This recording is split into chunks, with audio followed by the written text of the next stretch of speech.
জান্নাতানি মিনাজ যাহাব আনিয়াতুহুমা ওয়া মা ফিহা ওয়া জান্নাতানি মিন ফিদ্দাতিন আনিয়াতুহুমা ওয়া মা ফিহা।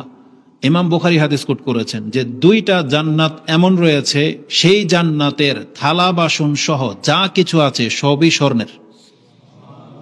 আর দুইটা জান্নাত এমন আছে যেখানে থালা বাসন সহ যা কিছু ওই জান্নাতে আছে সবই রূপার।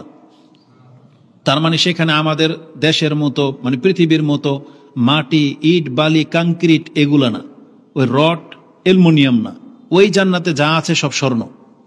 তার মানে আপনি বিল্ডিং বানাবেন, ম্যাটেরিয়াল সব স্বর্ণ। বিল্ডিং বানাবেন, ম্যাটেরিয়াল যা যা আছে কি আছে সব রূপা।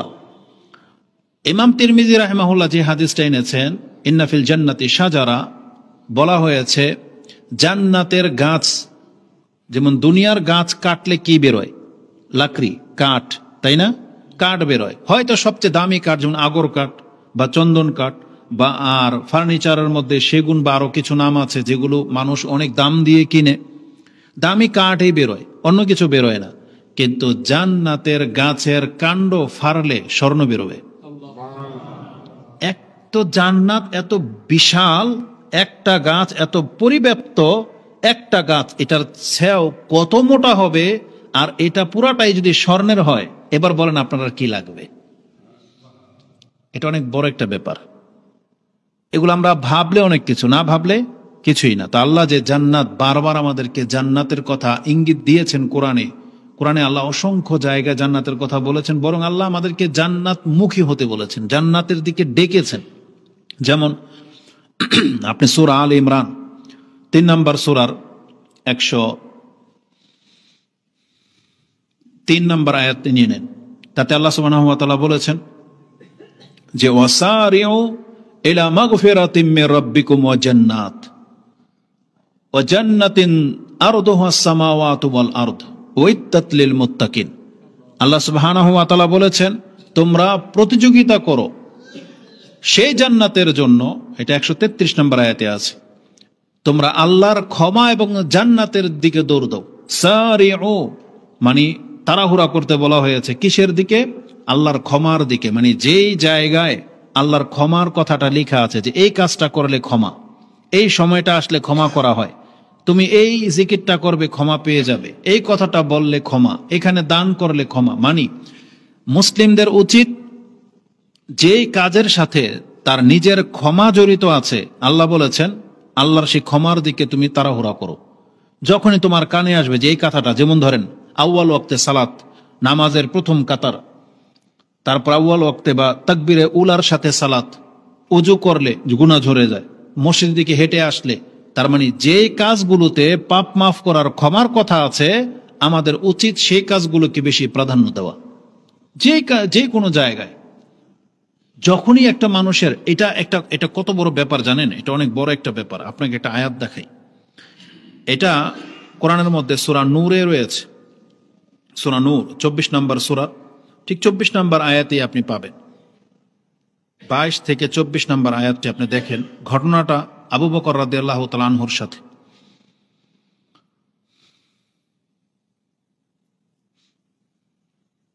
সূরা নূর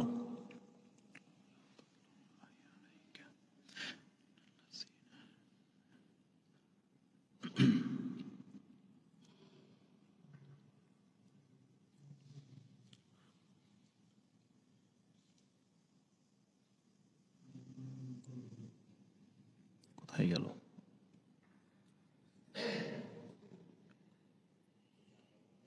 যেখানে আছে আয়েশা রাদিয়াল্লাহু তাআলা আনহা সম্পর্কে যে অপবাদ দেওয়া হয়েছিল, মুনাফিকরা অপবাদ দিয়েছিল, সাথে মিস্তাও ছিল, একজন সাহাবী, তার নাম হচ্ছে মিস্তা। এই মিস্তা অত্যন্ত দরিদ্র সাহাবী ছিলেন। তার পরিবারকে লালন পালন করতেন আবু বকর রাদিয়াল্লাহু তাআলা। তার মানে তার পরিবারের পুরো খরচটা কে দিতেন? আবু বকর রাদিয়াল্লাহু তাআলা। আর আয়েশা রাদিয়াল্লাহু তাআলা তিনি কে? আয়েশা রাদিয়াল্লাহু তাআলা কে? আবু বকর রাদিয়াল্লাহু তাআলার মেয়ে এবং রাসূলুল্লাহ সাল্লাল্লাহু আলাইহি সাল্লামের সবথেকে পছন্দনীয় স্ত্রীদের মধ্যে থেকে একজন। এই আয়েশা রাদিয়াল্লাহু তাআলা সম্পর্কে যখন মুনাফিকরা অপবাদ দিল, তখন মিস্তাও সন্দেহ পোষণ করেছিল যে এই কাজ করেছে আয়েশা, তাদের সাথে সাথ দিয়েছে। যখন এই কথা আবু বকর রাদিয়াল্লাহু তাআলা শুনেছেন, এতটা রেগে গেছেন বা কষ্ট পেয়েছেন যে মুনাফিকরা বলেছে তো বলেছে, মিস্তাও তাদের সাথে একজন। আমি আল্লাহর কসম করে বলতেছি, মিস্তাকে আমি এক ঢোক পানিও দেব না। মানে তিনি কসম করে নিয়েছিলেন যে আমি আর মিস্তাকে এখন আর কোন রকমের খাদ্য পরণ দেব না। এই কথাটা কসমের সাথে বলেছিলেন। কিন্তু আল্লাহ সুবহানাহু ওয়া তাআলার পক্ষ থেকে যখন আয়েশা রাদিয়াল্লাহু তাআলা আনহার পবিত্রতার অনুযায়ী যে আয়াতগুলো নাজিল হয়েছে, সেই আয়াতগুলোর মধ্যে একটা আয়াত আছে, লাউলা ইজ সামিআতুমু জান্নাল মুমিনুনা ওয়াল মুমিনাত বিআনফুসিহিম। এখন খুঁজতে গেলে সময় লেগে যাবে। সূরা নূরে আছে, যেখানে আয়াতগুলো শেষ হয়েছে, মানে আয়েশা রাদিয়াল্লাহু তাআলা আনহার ফজিলত যেখানে শেষ হয়েছে, সেখানে আবু বকর রাদিয়াল্লাহু তাআলা আনহুর সম্পর্কে একটা আয়াত আছে। আল্লাহ বলেছেন, তারা কি চায় না যে আল্লাহ তাদেরকে ক্ষমা করে দিক? মানে আমাদেরকে উদ্দেশ্য বলা হয়েছে যে তোমরা কি চাও না যে আল্লাহ তোমাদেরকে ক্ষমা করে দিক? তাহলে তুমি যদি এটা চাও, তাহলে তুমি যদি মানুষকে ক্ষমা করে দাও, তাহলে আল্লাহ তোমাকে ক্ষমা করে দিবে। তো আবু বকর রাদিয়াল্লাহু তাআলা আনহুর কানে সেই কথাটা গেছে যে আল্লাহই কথা বলেছেন। যদি আবু বকরের নাম নিয়ে বলেন নাই, যে মানুষ যদি কেউ কাউকে ক্ষমা করে দেয়, সে কি চায় না যে আল্লাহ তাকে ক্ষমা করে দেয়? এই কথাটা শোনার সাথে সাথে আবু বকর রাদিয়াল্লাহু তাআলা আনহু তিনি যে কসম করেছিলেন, সে কসমটা ভেঙে দিলেন এবং তিনি বললেন, আমি যেভাবে মিস্তাকে আগে বরণ পোষণ দিতাম, আমি আগের মতোই বরণ পোষণ দিয়ে যাব, আমি মিস্তাকে ক্ষমা করে দিলাম। কেন? তিনি বলতেছেন, আমি আবু বকর পছন্দ করি যে আল্লাহ আমাকে ক্ষমা করে দিক। তার মানে সাহাবায়ে কেরামরা নিজের ক্ষমাটাকে এত বেশি প্রাধান্য দিতেন যে কোনোভাবে আমাকে ক্ষমা করে দেখ। আল্লাহ দুনিয়াতে কার সাথে কি করবে আমার দরকার নাই, আমার দুনিয়া ছেড়ে দিতে হবে, ছেড়ে দিব। আমি যদি ডিক্লেয়ার হয়ে যায় যে আল্লাহ আমাকে ক্ষমা করে দিবে, তাহলে আমি এই কাজ করতে প্রস্তুত। এটা ছিল সাহাবায়ে কেরামদের চরিত্র। যেমন ওই যে আবু দারদা রাদিয়াল্লাহু তাআলা আনহুর ঘটনা, এক বাগান, একটা এতিমের বাগান নিয়ে যখন ফয়সালা করার কথা হলো, রাসূল বলেছেন, কে আছো এই বাগানটাকে খরিদ করে দিবে, তার জন্য আমি জান্নাতের গ্যারান্টি দিচ্ছি। কেউ রাজি হয়নি, অনেক দামি একটা জায়গা ছিল। তখন আবু দারদা রাদিয়াল্লাহু তাআলা আনহু তিনি বলেছিলেন, ইয়া রাসূলুল্লাহ, তাহলে আমি এই কাজটা করতে প্রস্তুত। আমার দামি বাগানটা আছে, মুনাফিকরা বলা হয়েছিল, আমার এই দামি বাগানটা আছে, আমি ওকে এটা দিয়ে দিতেছি, আর এর বিনিময়ে আমি এটা খরিদ করে নিলাম। ওটা রাজি হয়ে গেছে। আর এই বাগানটা তখন আবু দারদা রাদিয়াল্লাহু তাআলা আনহু দান করে দিলেন। কিসের জন্য? যখন শুনেছে যে কে আছো এই বাগানটাকে খরিদ করে দিবে, তার জন্য জান্নাতের গ্যারান্টি রয়েছে। তাহলে যখনই জান্নাতের কথা, তখনই আবু দারদা তার সর্বস্ব দান করে দিয়ে তিনি জান্নাত খরিদ করে নিলেন। এবং উম্মে দারদা রাদিয়াল্লাহু তাআলা আনহা তিনি ওই মেন্টালিটিরই ছিলেন। তাকে যখন গিয়ে বলা হলো যে আমি এই কাজ করে আসছি, তোমার যা যা নেয়ার ঘর থেকে নিয়ে বেরিয়ে যাও, কারণ এই বাগান বিক্রি করে দিয়ে আমি জান্নাত খরিদ করে নিয়েছি, তখন ঘটনাটা বললেন। তখন উম্মে দারদা রাদিয়াল্লাহু তাআলা আনহা তিনিও মেনে নিলেন যে যা হবে হবে, তুমি ভালো উত্তম কাজ করেছো। তখন তারা দুইজনই বাগান থেকে বেরিয়ে গেলেন।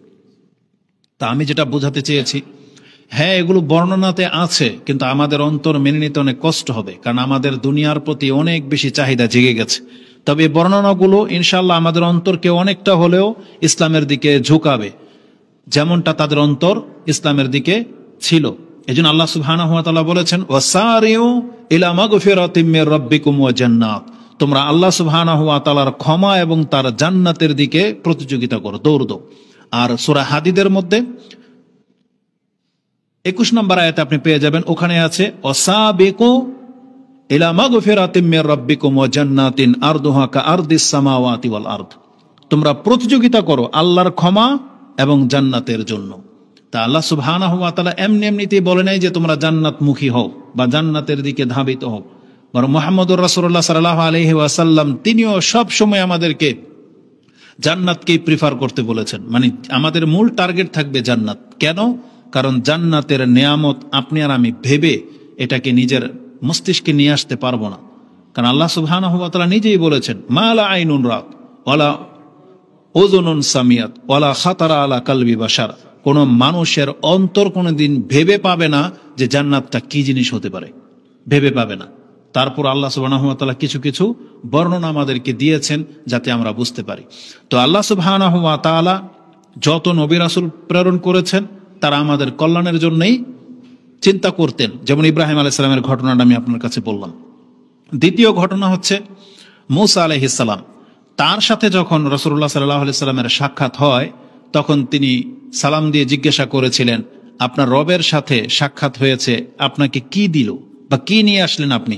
তখন রাসূল সাল্লাম বলেছিলেন, 50 ওয়াক্ত সালাত আমার উপরে ফরজ করা হয়েছে। তখন মূসা আলাইহিস সালাম বলেছিলেন যে ইন্নী আলামু মিনকা বিন্নাস বা আলান্নাস, আমি মানুষ সম্পর্কে আপনার চাইতে বেশি অভিজ্ঞতা রাখি, আমি আমার জাতিকে দেখে নিয়েছি। আপনার উম্মত অনেক দুর্বল, আপনার উম্মতে 50 ওয়াক্ত সালাত আদায় করতে পারবে না, এর যে আপনি ফিরে যান ইলা রাব্বিক, আপনার রবের কাছে, এবং কম করে নিয়ে আসেন। এইভাবে তাকে 5 বার পাঠানো হয়েছে, বা যতবারই গিয়েছেন আল্লাহ 10 করে কমিয়ে দিয়েছেন। এইভাবে তার কাছে কয়েকবার পাঠানোর পরে 5 ওয়াক্ত সালাত নিয়ে যখন রাসূলুল্লাহ সাল্লাল্লাহু আলাইহি সাল্লাম রিটার্ন আসবেন, তখনও মূসা আলাইহিস সালাম এই কথাই বলেছিলেন, না 5ও পারবে না। আর বাস্তব আপনি দেখতে পাচ্ছেন যে অধিকাংশ মুসলিমদের চরিত্র, তারা 5 ওয়াক্ত সালাতও আদায় করে না। কিন্তু আপনারা যারা করেন, আল্লাহ আমাদেরকে উদ্দেশ্য করেছেন, যারা 5 ওয়াক্ত সালাত আদায় করতে পারবে আল্লাহ মূলত তাদেরকে উদ্দেশ্য করেছেন, এবং আল্লাহর পক্ষ থেকে ঘোষণা করে দেওয়া হয়েছে, হে নবী আপনার কাছে এটা এলান করে জানানো হলো, আমার পক্ষ থেকে আমি যা কম করার কম করে দিয়েছি, 5ই বহাল থাকবে। তবে আপনার উম্মতের যারা 5 ওয়াক্ত সালাত আদায় করবে, আমি আল্লাহ তাদেরকে নেকির ক্ষেত্রে 50 ওয়াক্তের নেকি দেব। নেকি কিন্তু ঘাটতি করা হয়নি। আর হাদিস বুখারী মুসলিমে আছে, নেকি ঘাটতি করা হয়নি, আল্লাহর কাছ থেকে সময়টা এবং ওয়াক্তগুলো কমিয়ে দেওয়া হয়েছে, কিন্তু আল্লাহ নেকির ক্ষেত্রে 50 ওয়াক্তেরই বহাল রেখেছেন। এবং এই 5 ওয়াক্ত সালাত সবাই যে আদায় করবে না বা করতে পারবে না, এটা মূসা আলাইহিস সালাম যেমনটা বুঝতে পেরেছিলেন, আল্লাহ সুবহানাহু ওয়া তাআলা এটা ভালো করেই জানেন। এজন্য আল্লাহ সুবহানাহু ওয়া তাআলা বলে দিয়েছেন, নিঃসন্দেহে 5 ওয়াক্ত সালাত কায়েম করা এটা একটা অনেক বড় কাজ। তবে কাদের জন্য সহজ? যারা আল্লাহকে ভয় পায়, যারা আল্লাহর সামনে দাঁড়াতে হবে এটাকে চিন্তা করে, তাদের জন্য 5 ওয়াক্ত নামাজ পড়া সহজ। যেমন আল্লাহ সুবহানাহু ওয়া তাআলা বনী ইসরাঈলদেরকে উদ্দেশ্য করে বলেছিলেন, যেটা আপনি সূরা বাকারার 45 এবং 46 নম্বর আয়াতে পেয়ে যাবেন। আল্লাহ বলেছেন, ওয়াস্তাঈনু বিস-সাবরি ওয়াস-সালাহ, তোমরা আল্লাহর কাছে সাহায্য কামনা করো ধৈর্যের মাধ্যমে এবং সালাতের মাধ্যমে। ওয়াস্তাঈনু বিস-সাবরি ওয়াস-সালাহ। তারপর আল্লাহ বলেছেন, ওয়া ইন্নাহা লাকাবীরাতুন, তবে এটা অনেক বড় কঠিন কাজ। তার মানে নামাজে এবং ধৈর্য ধারণ করে আল্লাহর পথে টিকে থাকা, আল্লাহর কাছে সাহায্য তলব করা, এটা অনেক কঠিন কাজ। তবে আল্লাহ বলেছেন, ইল্লা আলাল খাশিইন, তবে যারা আল্লাহকে ভয় পায় তাদের জন্য কঠিন না। আল্লাযীনা ইয়াযুন্নুনা আন্নাহুম মুলাকু রাব্বিহিম ওয়া আন্নাহুম ইলাইহি রাজিউন, কারা তারা? যারা এটাতে ভয় পায় যে কিয়ামতের মাঠে আল্লাহর সামনে আমাদের একদিন দাঁড়াতে হবে, তার সাথে সাক্ষাৎ হবে। মুলাকু রাব্বিহিম ওয়া আন্নাহুম ইলাইহি রাজিউন, আর আমাদেরকে আল্লাহর কাছে ফিরিয়ে নেওয়া হবে, এটাতে যারা ভয় পায় তাদের জন্য 5 ওয়াক্ত সালাত পড়া সহজ। এইজন্য আজকে আমাদের সমাজে যারা 5 ওয়াক্ত সালাত আদায় করেন না, তার মানে পরকাল সম্পর্কে আপনি উদাসীন। আল্লাহর সামনে দাঁড়াতে হবে, আপনার কলিজার মধ্যে সেই ভয় মিটে গেছে না, আপনার অন্তরের মধ্যে সেই ভয় নিয়ে আসতে হবে। আর আল্লাহ সুবহানাহু ওয়া তাআলার সামনে দাঁড়াতে হবে, এই কথাটা যার যত বেশি স্মরণে থাকবে, সে তত বেশি পাপ থেকে বেঁচে থাকতে পারবেন, সে তত বেশি দুর্নীতি থেকে বেঁচে থাকতে পারবেন, সে তত বেশি হারাম থেকে বেঁচে থাকতে পারবেন। যে আল্লাহকে ভয় করে এবং আল্লাহর সামনে দাঁড়ানোর যার চিন্তা আছে, সে চাইলেই অন্যদের মতো যা খুশি তা করে ফেলতে পারে না, কারণ তাকে আল্লাহর কাছে জবাবদিহিতা করতে হবে। দেখেন, প্রত্যেকটা জিনিসের একটু কষ্ট আছে, মর্যাদাও আছে। এই যে যারা ভয় করে আল্লাহকে এবং 5 ওয়াক্ত সালাত আদায় করে, এই কষ্ট যারা স্বীকার করে নিয়েছেন, সব ফজিলত আপনাদের জন্য। কোরআন হাদিসের যত কথা আছে, কত কথা আছে, সব তাদের জন্য। আল্লাহ সুবহানাহু ওয়া তাআলার পক্ষ থেকে এই 5 ওয়াক্ত সালাত যারা পড়ে, যারা আল্লাহকে ভয় করে চলে, যারা মনে করে যে আল্লাহর সামনে আমাদেরকে একদিন দাঁড়াতে হবে, জানেন আপনার এই বিশ্বাসটা আপনার কত বড় ফায়দা এনে দেবে। ইমাম মুসলিম সে হাদিস কোট করেছেন 52 নম্বর পর্বে, আপনি পেয়ে যাবেন সিফাতিল জান্নাহ। তাতে নাজওয়ার একটা হাদিস রয়েছে। নাজওয়া মানে হলো গোপন বৈঠক। প্রত্যেকটা মুসলিম বান্দার সাথে আল্লাহর একটা গোপন বৈঠক হবে। আল্লাহ আর ওই বান্দা এককভাবে কথা বলবে, সেখানে লাইসা বাইনাহু তরজুমান বলা হয়েছে। আল্লাহ এবং ওই ব্যক্তির মাঝখানে তৃতীয় ব্যক্তি ট্রান্সলেটকারীও থাকবে না। মানে আল্লাহ এমন ভাষায় কথা বলবে, এই ব্যক্তি বুঝতে পারবে, আর ওই ব্যক্তিও, প্রত্যেকটা ব্যক্তি আল্লাহর ভাষা বুঝতে পারবে, একেবারে সহজভাবে আল্লাহ কথা বলবেন। সেখানে কোনো ট্রান্সলেটকারী রাখবেন না। এটা কেন? এটা হচ্ছে আপনার আমার সম্মানের জন্য, কারণ ওখানে আমাদের পাপ নিয়ে কথা হবে, আমরা যে অপরাধগুলো করেছি আল্লাহ দেখাবে। আল্লাহ চায় না, দেখেন আল্লাহ আমাদেরকে কত ভালোবাসেন, আল্লাহ চায় না যে তৃতীয় পক্ষ, একজন ফেরেশতা বা একজন মুতারজম ট্রান্সলেটকারী, একজন আলেম, ধরেন আমাদের বাংলাদেশের আলেমরা আরবি বাংলা বুঝে, এখন আমি বাংলাদেশি, এখন একজন আলেমকে নিয়ে আসার প্রয়োজন, যে আল্লাহ বলবে তুমি কথাটা বুঝাই দাও, তাই না? কিন্তু আপনার আমার পাপ এ আলেমও জানতে পারুক, এটাও আল্লাহ চায় না। আল্লাহ চায় না যে এই পাপগুলো দ্বিতীয় কোনো ব্যক্তি জানুক, এজন্য আল্লাহ এখানে ট্রান্সলেটকারীর ব্যবস্থা রাখে নাই। ওয়ালাইসা বাইনাহু ওয়া বাইনাহু হিজাব, এবং আল্লাহ এবং তার মাঝে কোনো পর্দাও থাকবে না, একদম সরাসরি সে আল্লাহকে দেখে কথা বলবে। এটা কত বড় ব্যাপার! সেই দিনকার ঘটনা কি হবে সেই দিন? আন্নাজুয়া, রাসূলুল্লাহ সাল্লাল্লাহু আলাইহি সাল্লাম বলেছেন, ইউদনাল মুমিন মিন রাব্বিহি, একজন ব্যক্তিকে তার রবের নিকটে নিয়ে আসা হবে। হাত্তা ইয়াদা আলাইহি কানাফা, একটা কানাফা মানে হচ্ছে চাদর, চাদর দিয়ে ঘিরে নেওয়া হবে। বহুদিন আগে বক্তব্য করতে গিয়ে একটা উদাহরণ দিয়েছিলাম এইভাবে, যেমন দেখেন মুরগির বাচ্চা থাকে না, তা মুরগি কি করে, তার ডানা দিয়ে বাচ্চাগুলোকে ঘিরে নেয়। যখন চিল বা কাক চিৎকার দেয় বা ডাকে, তখন বাচ্চা কিন্তু ওই পাক বা পাখা দিয়ে ঢেকে নেয়, যাতে ওই চিল দেখতে না পারে। এটা জাস্ট বোঝানোর জন্য বলেছিলাম, একটা দৃশ্য এইরকম হতে পারে। আবার অনেকে না বুঝলে মনে করবে যে এটা তো আল্লাহকে সে মুরগির সাথে তুলনা করেছে, যে কথা যারা না বুঝে বহুভাবে পেঁচায়। তো এটা একটা দৃশ্য মাত্র। আল্লাহ সুবহানাহু ওয়া তাআলা তো উত্তম ব্যবস্থা করে রেখেছেন। বলা হয়েছে হাত্তা ইয়াদা আলাইহি কানাফা, এক কথায় আল্লাহর পক্ষ থেকে একটা পর্দা ঘিরে নেওয়া হবে, সেখানে আপনাকে আর কেউ দেখতে পাবে না, সেখানে আপনি আর আল্লাহ, আমরা প্রত্যেকে থাকবো আর আল্লাহ থাকবেন এককভাবে। কেন? লিউকাররিরুহু, আল্লাহ তার পাপগুলোকে এখন তাকে স্বীকার করাবে, তাকে দেখানো হবে যে দেখো তো এই পাপগুলো তোমার কিনা। প্রত্যেকটা ব্যক্তি যে মুমিন তাকে আল্লাহ ডাকবে, কাফেরদেরকে তার কোনো হিসাব কিতাব নাই। প্রত্যেক পুরুষ হোক অথবা মহিলা হোক, আল্লাহ পার্সোনাল তাকে ধরবে এবং দেখাবে তার পাপগুলো, সে যত কিছু করেছে সব সে দেখতে পাবে একবার স্পষ্ট। রাসূল বলেছেন, সেই ব্যক্তি বলবে আরিফু রাব্বি আরিফু, আল্লাহ এগুলো আমি স্বীকার করতেছি, এগুলো সব আমার পাপ, একটাও এখানে অন্য কারো নাই, আমি স্বীকার করতেছি। সে বারবার স্বীকার করবে, আল্লাহ সুবহানাহু ওয়া তাআলার অবস্থাটা দেখতে পাবে। তখন আল্লাহ বলবেন সাতারতুহা ফিদ দুনিয়া, এই যে তোমার যে পাপগুলা, এটা আমি দুনিয়াতে ঢেকে রেখেছিলাম, কেউ জানে না এই পাপগুলা সব তুমি করেছো গোপনে। ওয়া গাফারতুহা লাকাল ইয়াউম, যাও আজকে আমি তোমাকে ক্ষমা করে দিলাম। এবং ইবনে মাজার ভাষা হচ্ছে ফাতুতওয়া সাহিফাতাহু বিয়ামিনিহি, তখন তার ওই যে আমলনামার মধ্যে যে পাপ লেখা ছিল সেগুলোকে আল্লাহ মিটিয়ে দিবেন, মিটিয়ে দিয়ে সেটা তার ডান হাতে ধরিয়ে দেওয়া হবে, আর সেখানে কোনো পাপ লেখা থাকবে না, শুধু নেকি আর নেকি লেখা থাকবে, কারণ যে তার ডান হাতে ধরে দেওয়া হবে।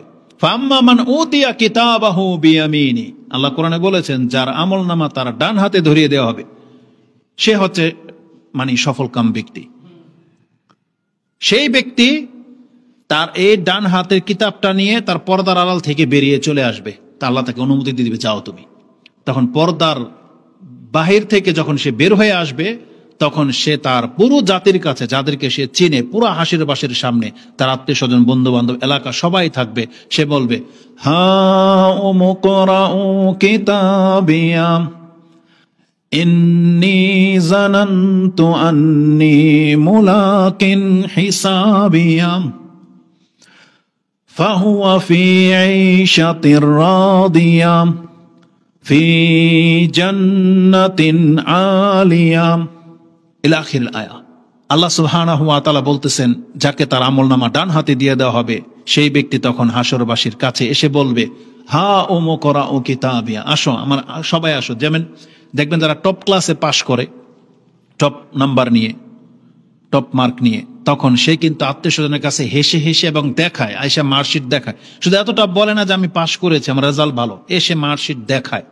কেন? দেখেন যে কত নাম্বার আমার, তাই না? প্রত্যেকটা সেই দিন যাকে আল্লাহ ক্ষমা করে দিবেন, সে তার আমলনামা দেখতে বলবে। কেউ আমরা কারো আমলনামা কেউ কিন্তু আমরা দেখতে বলবো না, বরং এই যে আমাদের মোবাইলগুলো এত সৎসাহস নাই কোনো ব্যক্তি যে ঠিক আছে ধরেন একবার আপনি আসলেন মোবাইলটা ধরিয়ে দিলেন, নেন চেক করেন। এই ক্ষমতা কয়জনের আছে? আমাদের কারো নাই। কারণ আমরা মোবাইল দিয়ে যত পাপ করি, এটা অন্য কেউ দেখুক এটি আমরা পছন্দ করি না।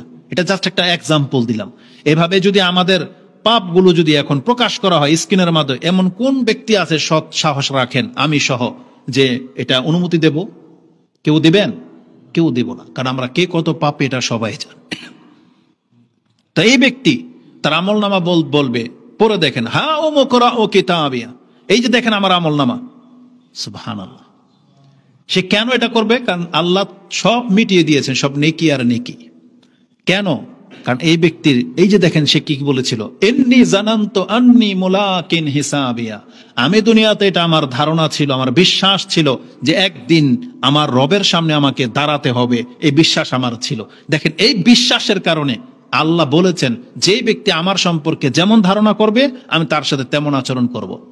ইন্নী আনা জান্নি আবিদিবি, আল্লাহ বলেছেন আমি আমার বান্দার ধারণাতীত তার সাথে থাকি। ও আমার সম্পর্কে যেমন ধারণা করবে আমি আল্লাহ ওর সাথে তেমন আচরণই করব। এই জন্য আল্লাহ সম্পর্কে সবসময় ভালো ধারণা রাখবেন যে আমি আল্লাহ তোমার প্রতি ঈমান এনেছি, অতএব তুমি আমাকে মাফ করে দাও। আর আল্লাহ কোরআনে কিন্তু আমাদেরকে এভাবে দোয়া শিক্ষা দিয়েছেন। যেমন আল্লাহর বান্দাদের কথা হলো রব্বানা ইয়াকুলুন রব্বানা ইন্নানা আমান্না ফাগফির লানা যুনুবানা ওয়া কিনা আযাবান নার। আল্লাহ দোয়া শিক্ষা দিয়েছেন। আলী ইমরানের 16 নম্বর 17 নম্বর আয়াতগুলোতে আছে যে মুমিন বান্দা এই কথা বলবে, আল্লাহ আমরা তোমার প্রতি ঈমান এনেছি, অতএব আমাদের পাপগুলোকে মাফ করে দেন, আমাদেরকে জাহান্নাম থেকে মুক্তি দিয়ে দেন। এভাবে দোয়া। তার মানে যে আমরা যে ঈমান এনেছি এটা আল্লাহর কাছে উযর হিসেবে পেশ করবেন। আল্লাহ এটা তো এই যে কারণ দেখেন আমি আপনার প্রতি ঈমান এনেছি, আপনি আমাদের রব। তো এই যে ব্যক্তি যে বলেছিল ইন্নী জানান্তু আন্নী মুলাকিন হিসাবিয়া, আমি আমার রবের কাছে সাক্ষাৎ করব, আমার এই ধারণা ছিল। আর এই ধারণাই দেখেন তাকে তার সমস্ত পাপ থেকে তাকে মুক্ত করে দিচ্ছে। এই জন্য বলতেছে যে যারা আল্লাহর সামনে দাঁড়াতে হবে এই ধারণা রাখেন, তারাই কিন্তু 5 ওয়াক্ত সালাত আদায় করে, তারাই হারাম থেকে বেঁচে থাকে। এই জন্য এটা সবচেয়ে বড় ব্যাপার যে আল্লাহর সামনে আমাদেরকে দাঁড়াতে হবে, এই কথাটার ভয় আমাদের অন্তরে থাকতে হবে। আর আল্লাহ সুবহানাহু ওয়া তাআলাকে যারা এইভাবে ভয় করে, আল্লাহ তাদের সম্পর্কে কি বলেছেন জানেন? সবাইকে আল্লাহ জান্নাত দেবে। যারা মুসলিম মরে যাবে সবাই জান্নাত পাবে, কিন্তু আল্লাহ বলেছেন যারা আমাকে ভয় করে চলেছিল তাদেরকে আমি 2টা জান্নাত দেব।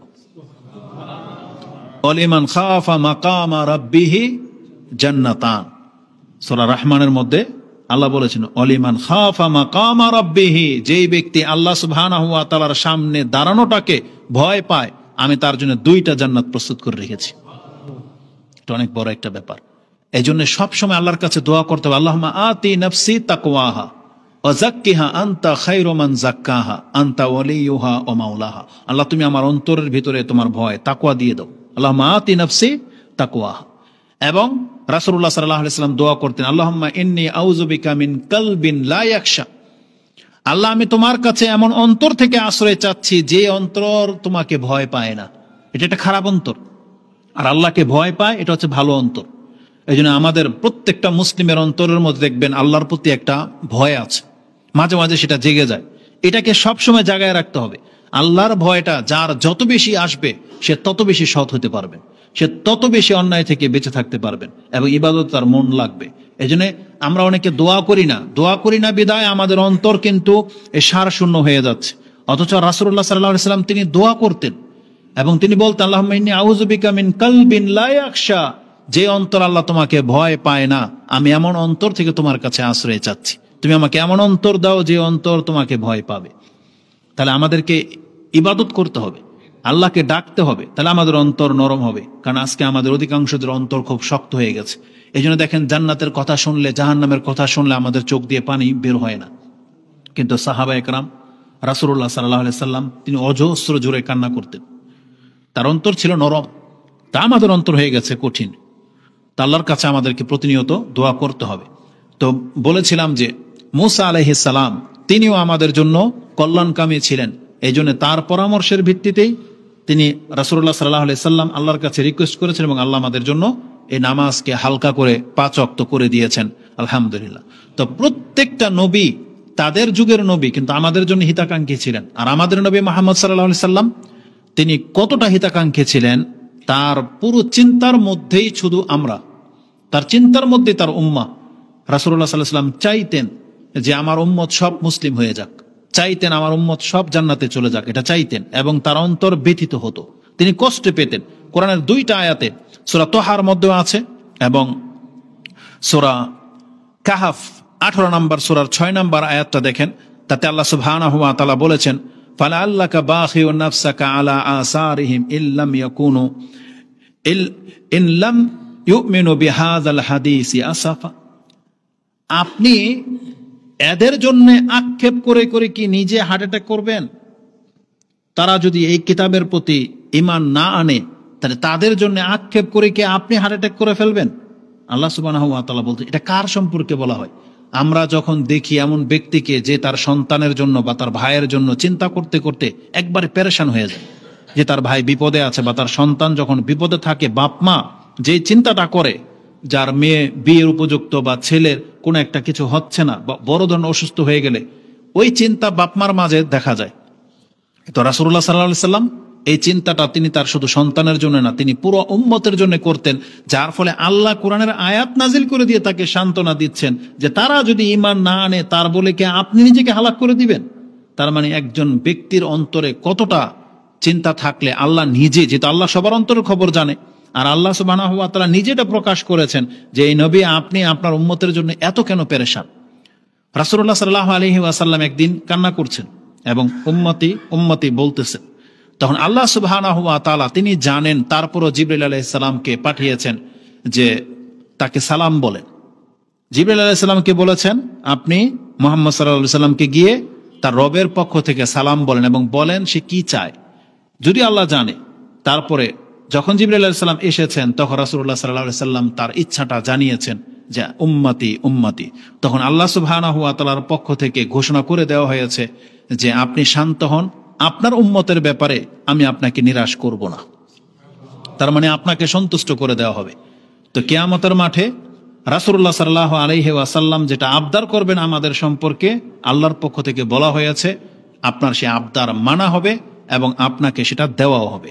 যেমন ওই মাকামে মাহমুদের যে হাদিস রয়েছে, তাতে রয়েছে রাসূল সাল্লাল্লাহু আলাইহি ওয়াসাল্লাম সেজদায় পড়ে থাকবেন লম্বা সময় এবং তিনি আল্লাহর প্রশংসা করবেন এবং আল্লাহ তখন তাকে বলবেন ইরফা রাসাক, আপনি মাথা তোলেন, ওয়াসাল তোতা, আপনি চান আপনাকে দেওয়া হবে, ওয়াতুশাফা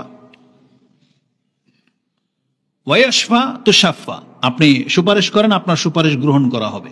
এইভাবে রাসূলুল্লাহ সাল্লাল্লাহু আলাইহি ওয়াসাল্লামকে আল্লাহ সম্মানিত করবেন। এবং রাসূলুল্লাহ সাল্লাল্লাহু আলাইহি ওয়াসাল্লাম নিজেও দেখেন কি করেছেন আমাদের জন্য, যেটা হাদিসটা চলে আসছে বলে দিই।